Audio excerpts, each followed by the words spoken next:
So what's the get down? Hip hop culture lifestyle show.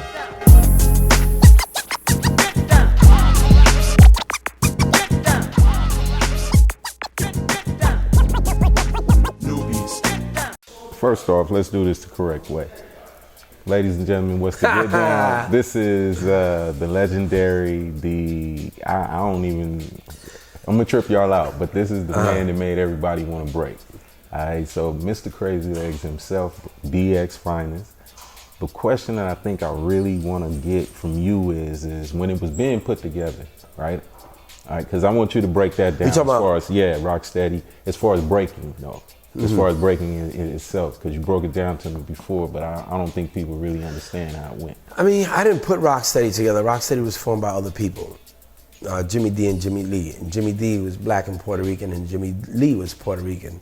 So even with Rocksteady alone, you already see just the DNA of Rocksteady. What's the year?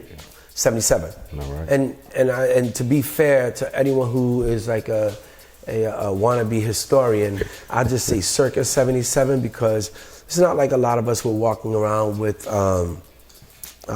diaries and journals and shit like that, and we were documenting. Right. So there's a lot of discrepancies with a lot of people's history. And we kind of like resort to what was happening around the time that I fell in love with hip hop. So when I fell in love with hip hop, and this is before it was called hip hop, you had... What was it called?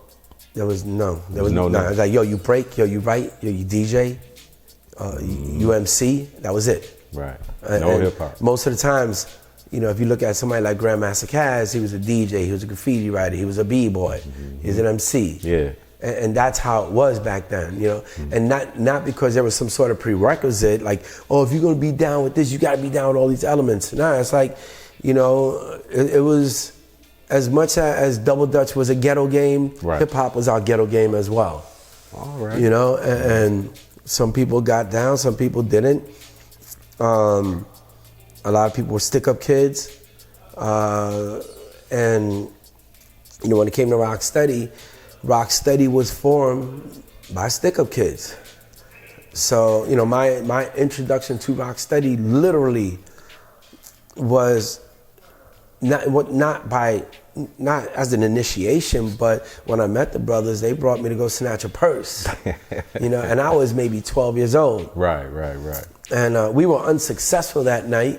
Statute of limitations, we good. Yeah, but we were definitely, yes. Look, if you're trying to catch a victim, yes, sir. We used to say catch a Vic, at like 2 o'clock in the morning in the Bronx. The only people out at that time are knuckleheads like yourself at that time, because it was mad desolate. You know, you talk about a lot of burned down buildings. It's not like you had places to hang out, you know. Right. Sometimes the burned down buildings were either established as like little clubhouses for outlaw gangs, or if a crew had a little club apartment that they could set up as a little clubhouse for the little makeout sessions, or just some crew hangout shit. But there wasn't much, because that was around the time that the buildings were being burned down by a lot of the Jewish landlords. They were trying to collect the insurance because they didn't appreciate blacks and Puerto Ricans living in their buildings. Right. So they wanted to be done. So they would pay like outlaw gangs, or they would pay from the city? Yeah. They would pay dope fiends, give them some money, yo, torch this place. Like, I've lived in buildings where we had to run out the building because it was set on fire. Dig that. You know, and, you know, then you're homeless. You gotta find somewhere to stay with, like, your family or whoever. But that was typical shit. You know, it's crazy because you don't realize the childhood trauma that's developing when you live in a hood like that. Indeed. You're learning how to struggle and fight before you could be a man. You learn to be a man. Indeed. And that's pretty much that's hood shit right there. That's universal. You know, and you know, that's how I grew up in that kind of environment. So when it came to, I mean, if you're trying to go catch a Vic out there, I mean, you got to be really lucky to catch someone because no one's out. Just other knuckleheads like you. Yeah, and they trying to do the same thing. Yeah, I used to go to the Disco Fever, and when you went to the Disco Fever, you know, you would have to, if you were taking the train, we didn't have no cab fare, so you ain't taking a taxi to the Disco Fever. Not at like 14, 15 years old. Mm-hmm. And if you stop to go, you know, blaze a little before you go in, you going into a tenement building, and you gotta hope that other people ain't trying to set you up and catch you, and then you a Vic, and you're trying to get to the club right around the corner, but you try to get your little buzz on, and but it was a situation like that. You know, you have to be real careful. Going out, you have to be stupid, brave, or fucking talented as fuck. And well, you were just a ghetto celebrity. All right. You know, or you were one of like the notorious stick-up kids. Mm-hmm. I remember going to this one place where like Cold Crush used to hang out, and all these other stick-up kids. It was Creston Avenue up in the Bronx by 180th. It was just like, it was like walking into a park full of baseball players, but it was all stick-up kids. and you were not going in there if there was a jam there if you didn't know somebody, and you better know somebody who is one of the dudes who is like official tissue. Somebody that's official. Like, I only went there because I was invited by somebody that was live. Right. Yeah, right. but they also, you know, I was also an up and coming b-boy, and so I had my little status there, and that's what it was. Is that how you worked it, you know what I mean, in the city, as far as like, you know, just having, you know, the status of a dancer to stay away from, you know, all the shenanigans, or you still was part of the shenanigans? No, not at all, because, I mean, when I say you had to learn how to fight before you became a man. Word up. It was real. Fighting was pretty typical. Mm-hmm. It was very typical. And no matter how good or bad you were a fighter, you better fight. It's just what it is, you know, and you know, and after that, you smoking a joint with the same dude you were throwing joints with, you know, you know, but that was dope though. Right. You know, somebody fuck you up, and next thing you know, they lighten you up. Put that on a t-shirt. Fucking you up, and now they lighten you up. Yeah. Real spit. So let's get deep off into, you know, your journey in the Rocksteady. Because see, the thing about that I like about your journey is it wasn't like what everybody thinks. It's like I battled to get in Rocksteady.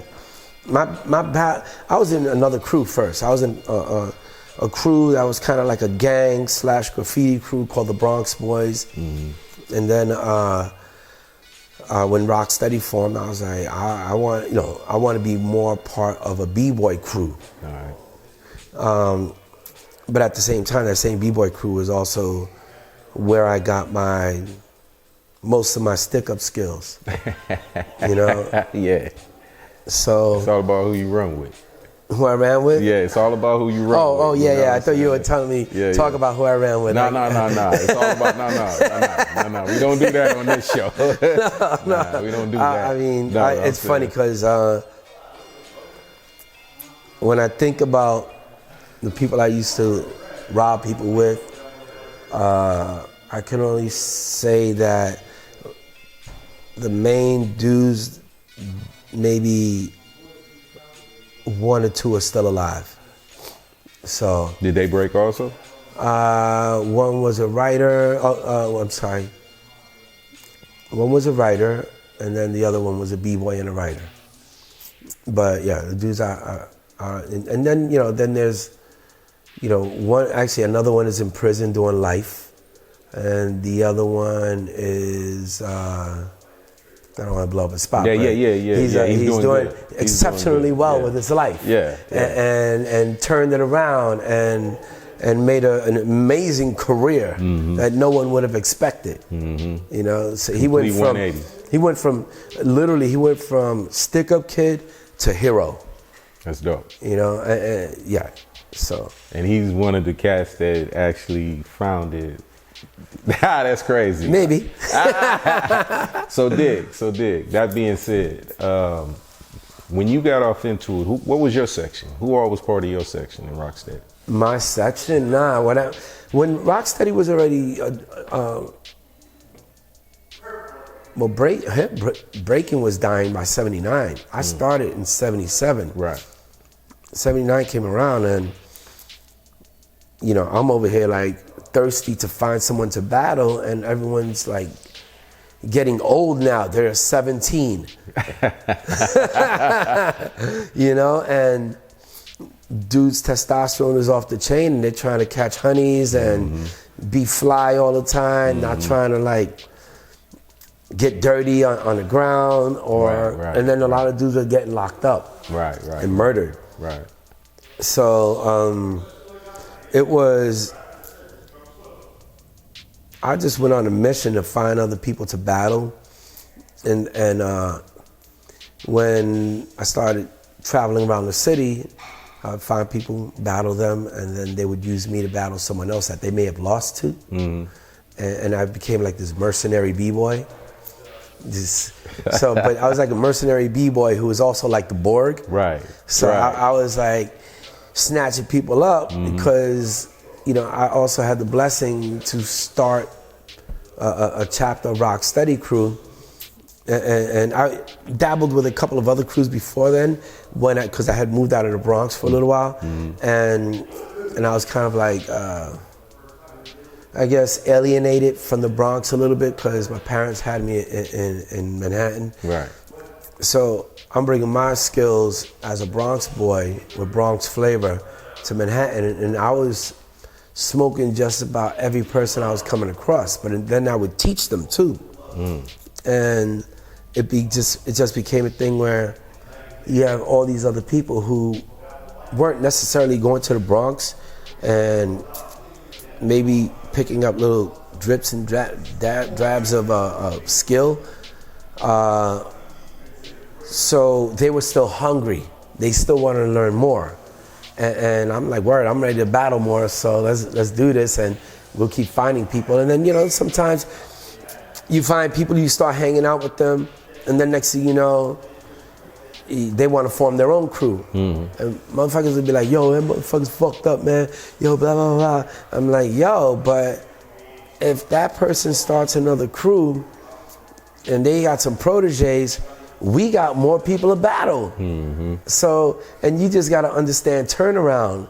You know, you got to look at like a crew, like a team. You know, sometimes people get traded, sometimes people quit or end up somewhere else, and that's just what it is. Now they're your competition. You know, and sometimes they were your enemies because we were still, you know, wild like that. And but my crew consisted of roller skaters, writers, b-boys, MCs, DJs, and stick-up kids. And we even had like a female squad too. And some of the females were stick-up kids. So in the beginning of Rocksteady, females were... Not at the very beginning, but when I took it over, I was putting out some dope girls. We would teach the girls the way we would teach the dudes. So we had a ill squad. We had this one girl, Headspin Janet. She's home now after a long vacation. Right. But when we battled New York City Breakers in Beach Street, we didn't battle them with our regular squad. And we were tight over that because we were just being told to do things in different ways by our management. And we were like, yeah, we want to have a real battle, you know, neutral ground, in the boogie down. And Janet was on the front lines of that battle because she was actually probably the first, for that time period, modern day B-girl to be on the front lines of a battle with the two top crews in the city. That's like, That would be like, you know, if Jay-Z and Nas battled, then Jay-Z brought a female to battle as well, but Nas brought a dude. Dig that. You know? You're right. Unheard of. Right. So how thick did you guys get? How deep? About 500 deep. Just in New York? Yeah. So how did you manage all of that? I had chapters. I had different chapters of Rocksteady. I kind of modeled the way Zulu Nation and the Bronx Boys did what they did as crews, and I had around Crotona. I had a chapter in Crotona 183rd. I had dudes in Washington Heights, 98th Street in Amsterdam, 138th Street in Alexander, and Mitchell houses, and then we had people who were part of each area, but may have lived in different areas. Let's say if we had a brother from Staten Island, but he would come to Rocksteady Park to hang out, things like that. And then on the east side, my dudes on the east side from Washington houses, yeah. So as you had all of this, all right, so you got it back to where it was, 500 strong. So were you looking to go ahead and continually, you know, push it forward, or it was just strictly straight battling? We were just street crew, bro. There were no aspirations for commercial success. There were no lanes for us. There were no doors for us to walk through. And so, you know, there just wasn't anything in the industry where they were like, yeah, well, you know, there's always an opportunity for B-boys and B-girls. Yeah. Nothing like that. You know, if you were doing like tap and ballet, jazz, you could be in like a Lionel Richie video, you know? Who created the term B-boy? That one's a tough one. I don't really think, because it wasn't documented, you know, as I get older and I start looking at things in a realistic way, I only know of the word B-boy because initially, you know, B-boy, break boy, but before that it was called Bronx boy.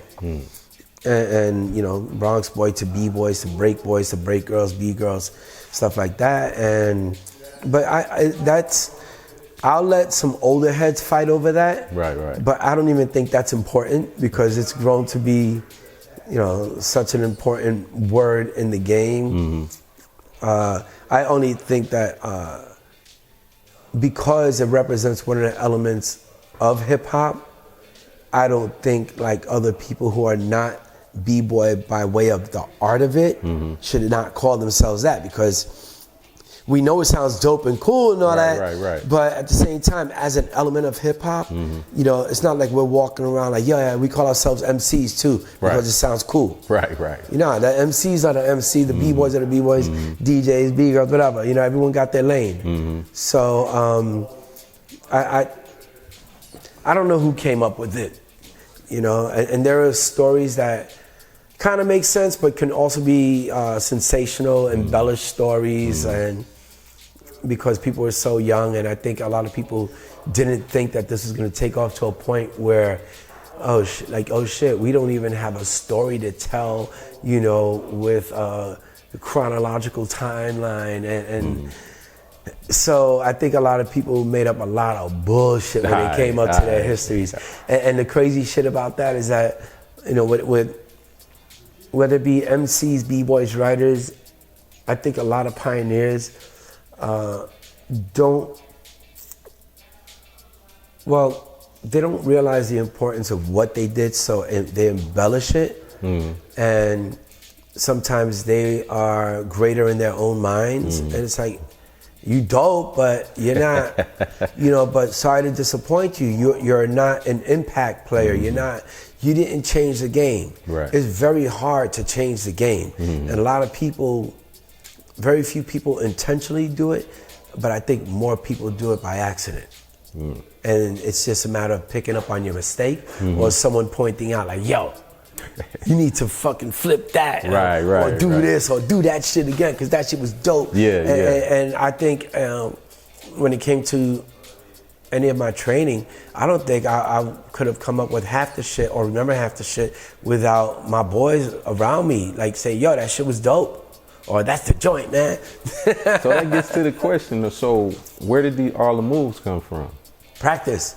So you just, were they mistakes or were they? Yeah, mistakes. And if you practice, well, look, usually if you're practicing, you have something that you have in your mind and it's like, all right, well, I'm going to try this move.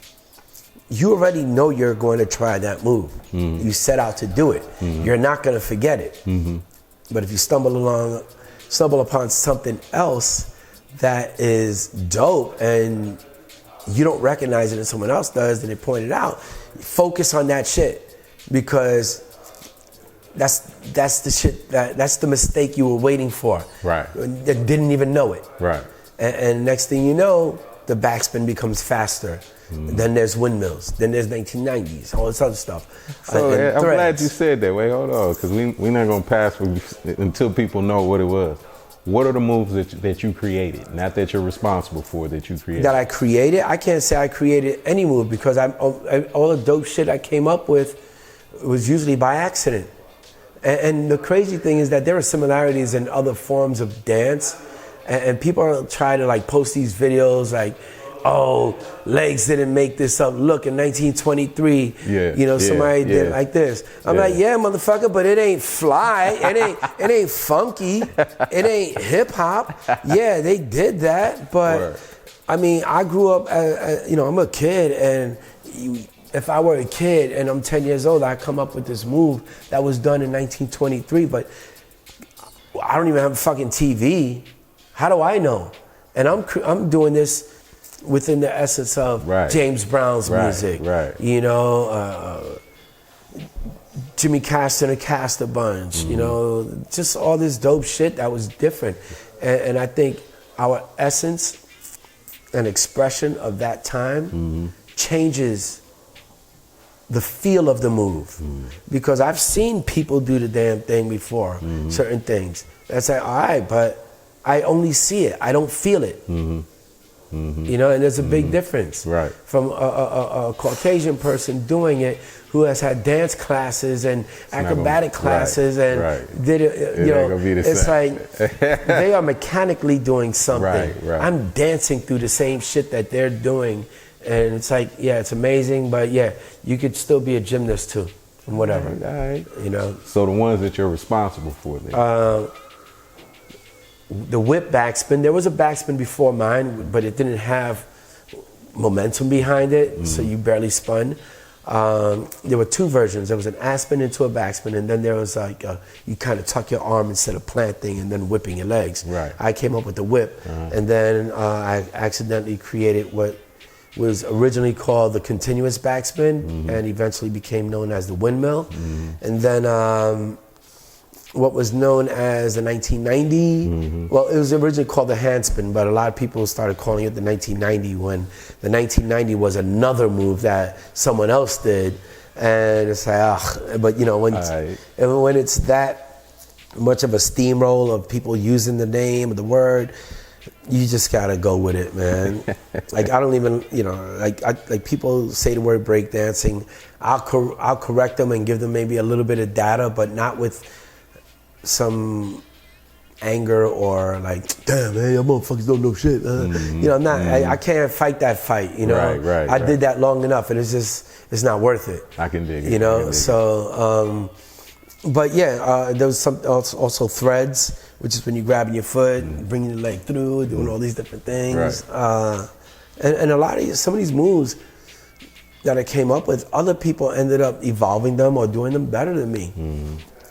But they know where they got it. I still had to put it out there in public. After I figured out how to master it in my own way for that time. And even with the backspin, I did it at this place in the Bronx. It was like this underground social club for kids. It was a grown folks kind of club, but for kids. Right. And people smoking weed in there, got their liquor, their girlfriends, and I would say people were maybe no more than 17 years old in there. So so I go in there, do this backspin. Everybody's like, oh shit! It was the first time somebody does something like this. Right. And I didn't think to call it a backspin because there was already another version of the backspin that existed. All right. So this dude comes up to me like, yo, teach me that backspin. I'm like, what backspin? Dig that. So he, you know, when I thought about it years later, I'm like, I thought about it, I was like, damn, he must have thought I was an asshole. Like he I was so young. I was like 11 or 12. Right. So other people are seeing when I'm doing it and I'm not even seeing it. 11 or 12 and you created the backspin. Yeah. Dig that. So you figure it was still the 70s. So Right. let me see, if I started dancing in 77, yeah, I had to be 11 or 12 when I came up with that. That's saying something. People still doing that to this day. How does that make you feel? I used to get angry about it because when I started dancing again in 89, you know, my boy was like, yo, Legs, rock steady for the 90s. I'm like, nah, fuck that. I don't want to do that shit no more. And, you know, I just ended up practicing again. And as I saw other people dancing, I'm like, yo, motherfuckers is doing my shit. Like, shit is mad wax. And my boy's like, yo, Legs, Right. you gotta stop getting upset over that. You gotta look at it this way. You did something that people are doing around the world. They're Word. doing your move. You need to take some serious pride in that. Word. I was like, oh shit, word. Yeah, all right, cool. Did you do anything else besides breaking, or it was just straight breaking? I mean, back then I was bombing, tagging up. Yeah. All of us, we all tried everything. I tried everything. So even as a kid, I would jump on my brother's sound system because he was a DJ, dope DJ, still is. And you know, they found out that I would jump on their shit when they weren't home. Right. And then they would rewire everything when they would leave, and I didn't understand anything about RCAs and know that, you know, okay, he put the red where the white was supposed to be and all that shit. Right. So I was like, damn. So I used to try to DJ and, you know, whenever I could sneak it in. But I was, you know, when it came to DJing, I was just admiring everyone else. You know, Charlie Chase, Grand Wizard Theodore, Africa Islam, Grandmaster Caz, yeah, so that was my thing. Flash, of course. Where'd you get your name from? When I was in junior high school, a girl named Arlene Rosario. She was the captain of the cheerleaders. And she saw me dancing and she was like, yo, ooh, he got some crazy legs. And so I got the cosign from the cheerleaders. Uh-oh. And that shit just spread through the school. Indeed. That's usually how it works. Yeah, but that's a major cosign. Right. Captain of the cheerleaders. Yeah. I'm a freshman in junior high school. Right. And and the senior is giving me mad love. The senior that all the girls want to be. Right. I see you over there. I mean, I get it. Yeah, so that was pretty cool. I didn't think about it like that then. I was mad bashful, you know, until I danced. You know, so even when I wasn't dancing, I was mad shy. How was it doing Wild Style? Honestly, man. Because you saying you shy, you did what I'm saying. I mean, you did except for move. dancing. Except for dancing. When I'm dancing, I I just, you know, that's my alter ego. You know, can dig it. which can be good and bad. Indeed. But Wild Style was cool. Honestly, that shit is like a blur right now because I'm not gonna front. We were all like smoking weed and fucking around, and we never set out for a career in dance or to travel the world. So when we did shit, we were just doing it for ourselves. Camera may have been on, but it's not like we prepared for the camera. It's not like we prepared blocking and staging. Right. None of that shit. Nah, we just got down and that was it. Don't give us no whack music. What's your favorite joint? One of my favorite joints was Mambo No. 5, not the weird one. Yeah. You know, the commercial one. But yeah, that one, and Dance to the Drummer's Beat. Of course, Give It Up and Turn It Loose, Apache, the Mexican. I Can Understand It by New Birth. There's a lot of funk and soul. A lot of funk and soul, because that's what we grew up on. I mean, of course, I also grew up on salsa and Latin soul and doo-wop because of my family. So, yeah. Did you guys ever have any poppers? Because I know y'all. We had. So the thing is that when people picked up popping on the East Coast, it was because of Soul Train. And the thing with that is that, you know, with that, people saw like the Electric Boogaloos on there. And it's not like people had mentors on a large scale. There was no real access to the Electric Boogaloos. So people were misnaming what they were doing, and they called it Electric Boogie. So they were doing this version of like, if there was a wrong version of, like, it's funny because people say pop locking, which is like, that's two different dances. True. And mixed into one term. And people in New York were doing like Electric Boogie, which was like pop lock. Is like, all right, you're mixing two different dances that don't even work with each other. Right. It's like doing salsa and merengue and trying to combine it. It's two different things and they just don't work together. Right. So we had a squad in Rocksteady crew called the Electric Company. So yeah, we had that. You know, of course, Wiggles ended up becoming who he is. I mean, if there was anyone that I could say was our all-time dude on the East Coast and in Rocksteady, is Mr. Wiggles. All right. I remember we were talking about. But wait, to Wiggles' credit, after so many years of establishing his name and becoming world renowned, in the late 90s, early 2000s, he decided to move to the West Coast and learn how to pop by the OGs. And, you know, even Pop and Pete was like, yo, don't give up what you already do. Word. You know, fix your shit, but keep all that other dope shit that's your trademark moves. Word. So yeah, at least that's what Pop and Pete told me. I mean, he ain't got no reason to lie. I mean, Pete you know, still ain't no joke. Hey, you know, time passes, people remember things differently. Nah. But how you feel about the movement of breaking that's now? Let's just say now. There's always good and bad for anything at all times. Look at boxing. You can point at so much dope shit at boxing, but then you can look at these exhibition fights that are billed as a main event now. So, are you gonna see like the dopest shit ever in these exhibition battles? Nah. Right. Is someone still gonna be chosen a loser by the people if the officials aren't announcing a winner? Yeah. So as much as people want to say, oh, we're not announcing a winner, there's always gonna be a winner.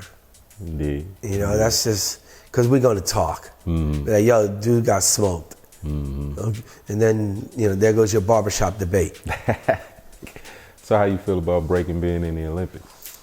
I'm indifferent right now, only because I think that there are certain things that should happen that would show respect to the art form and the community that it comes from, black and brown people. Right. And if they don't, they have to create some sort of ambassadorship program, some sort of program that allows people to make sure that the history is maintained. Because that history, if you look at us as people, we're colonized people who have had our history ripped away from us. So if this is something that we created and is so important to the world, that it's so important that it's actually in the Olympics, we need to make sure that the face of its DNA, and this is no offense to anyone else, but it cannot be a white face. Understood. You know, because it isn't. You know, and out of respect for us of people who come from struggle, poverty, desperation, abuse, give us that. at least give us our due for putting something out there that is documented as ours and us giving it to the world. I think a dope judging system needs to be put into play that we can respect. And this is with consideration to like, all right, this is the Olympics platform. They have certain rules that they have to abide by, how they operate. And we kind of like have to look at it as, all right, it's our shit, but it's their platform. And, you know, my thing is when you talk about hip hop or breaking in the Olympics, you have to look at it like you look at basketball in the Olympics. Yes, it's in the Olympics, but the Olympics will never have the clout of the NBA. Right. So when it comes to the events that we do as the people, we still need to support those events that represent being the NBA for breaking. You know, and I think it's exciting, and we have to keep focus on who exactly are the people who are going to be in the Olympics. It's young people. So we have to be careful with how we assess that and how we impose our own feelings based on nostalgia. And remember that it's a whole different time, and we're going to have to allow for some flexibility. And if we have no flexibility, throw your own damn event. You know, if you're that hung up on it, do your own damn thing, or just go to the barbershop and reminisce. You know? Have you ever thought about doing that though? I've done my own events. Well, I'm saying like a whole breaking league, because I mean you are the yeah, but it's still not something that I want to personally do. I've thrown a lot of battles in my time, but I'm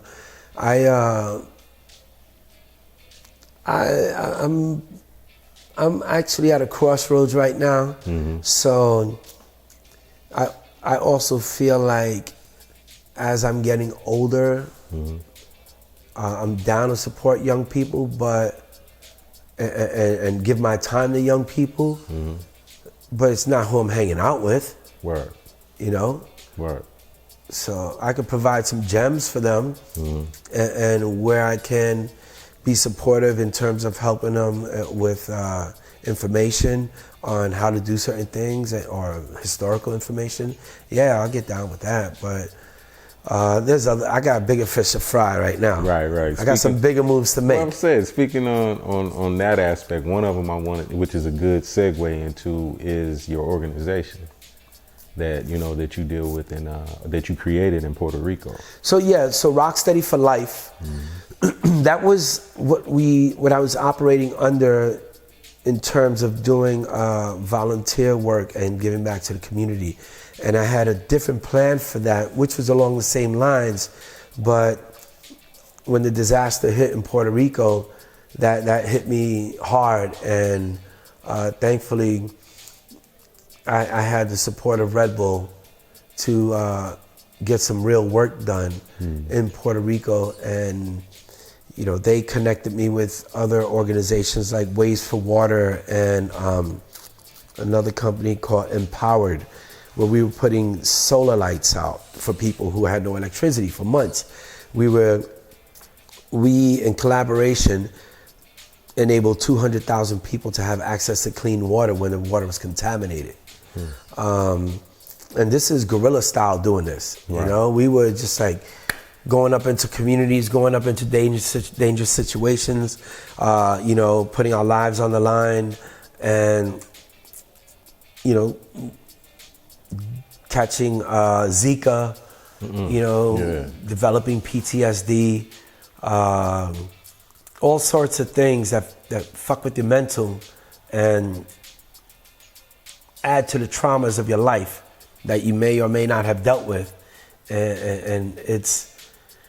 But it was something that had to be done because the U.S. government wasn't doing a good job.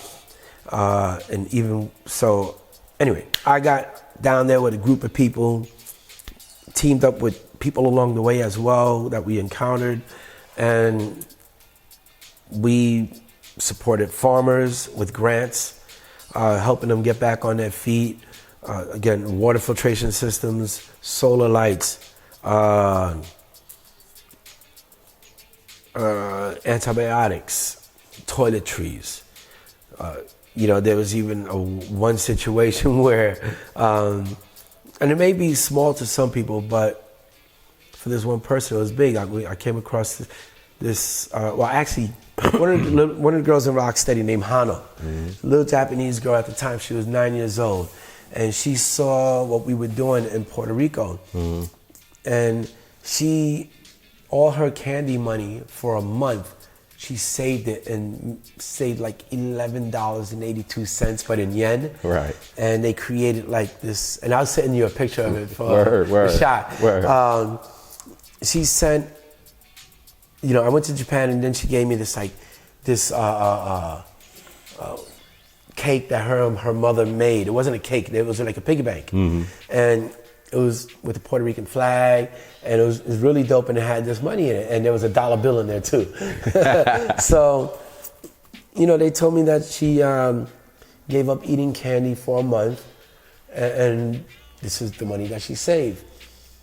I posted it, and then I ended up raising more money, not a whole hell of a lot based off of that, but I had already raised $200,000. Right.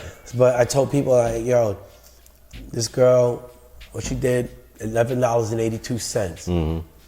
Anyone want to make an $11.82 donation? Send here, blah, blah, blah. Right. And eventually, my friend John C., one of the guys in Rocksteady in Puerto Rico, I told him, like, I want to do something that represents what this girl did in Japan, as an inspiration. And I was like, is there anyone in the hood, in the projects that needs something? And he found this woman who was a diabetic, and her refrigerator hadn't worked for 5 months, and she was dealing with her insulin. Word. Becoming, I guess, expired or whatever. So I ended up going to meet this woman, and she's typical OG lady from the hood, and a sweetheart, but don't fuck with her. And I met her. I'm like, hey, I heard you need a refrigerator, and she just grilling me like, hey, you don't come to me with no nonsense, young boy.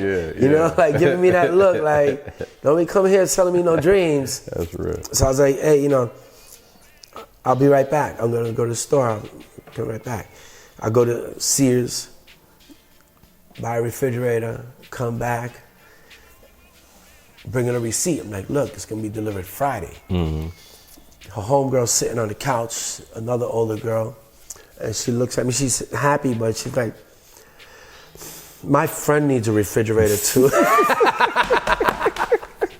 I was like, I gotta go catch a flight now. I'm out of here. Like, I was literally doing that and then jumping on a plane. That's dope. But she got her refrigerator, but she died 5 months later. Oh. So,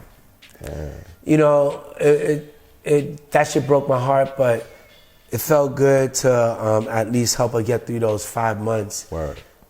With her insulin and all those things. Right. Yeah. See, that's the type of stuff. So you still doing that with your organization? Yeah, well, I mean, last year I went down there and helped people with after the earthquakes down there, which was scary, and that was a point when, like, if you compare like Hurricane Maria to the earthquakes, Hurricane Maria, we had things where we could, for the most part, take care of ourselves and survive that. Going into a ground zero situation of active earthquakes, no gun is gonna help you, no water filtration is gonna help you, no lights are gonna help you. You could get swallowed up. Indeed. So we went down there, myself, and I was working with a Puerto Rican sister by the name of Jamie Harper, from Harper for Humanity. And we brought, tents, all kinds of supplies, flashlights, these mini air mattresses, portable stoves, solar showers, because people were now, they were homeless because their homes became structurally unsafe. Right. So now you're looking at situations where people are homeless right outside their home because they can't really be in there much longer because it's going to come down. So, you know, that was really rough because even the first day we were going down, we were going to drive an hour away, and we stopped off in my neighborhood in Puerto Rico to get breakfast. We're inside a restaurant / deli, and an earthquake jumps off. Mind you, we're not ground zero yet. We were heading to ground zero. And I'm like, oh shit. There's an earthquake happening right now. We're feeling it here. There's still more happening. And I'm about to jump in my car and drive to it. Landslides, all kinds of things happening. You know, we're driving down there. And for some reason, I was never feeling it. And other people are like, yo, you feel that? You feel that? And you know, there were just times when we're down there and the ground starts shaking. And you know, when I guess you got to give respect to people who put their lives on the line, you know, in That's any real, situation. That's real. And the thing is, most people put their lives on the line for combat. You know, and they have some way to defend themselves. All we had was a Jeep, you know, and that was it. But we had both made the decision, not even talking to each other. Right after the earthquake, as we're driving down there, it was me and one other person, dead silence. And it's like we both knew we're probably gonna die today. So it was like, all right, well, you know, this is different. I'm used to defending myself. I got no defense right now. And I'm still going. And we still went down there. We did a lot of amazing work. We went down there every day. Bang shit out, bang it out, get the work done. And when you know, you had to be gone by sundown. You know, you don't want to. You just want to get the hell out of there, because then you're leaving yourself even more vulnerable. But we weren't just going to like the small towns. We were going up in the hills, and there were people who were stranded up there, and we were delivering stuff to them because they have no form of transportation, or they have no way to call anyone. You know, so you know, having satellite phones is important. You know, you get to let people call their families, especially during Hurricane Maria. Like, having a satellite phone that my cousin provided me with was amazing, because that put a lot of people at ease stateside who had family that they couldn't contact. But yeah, it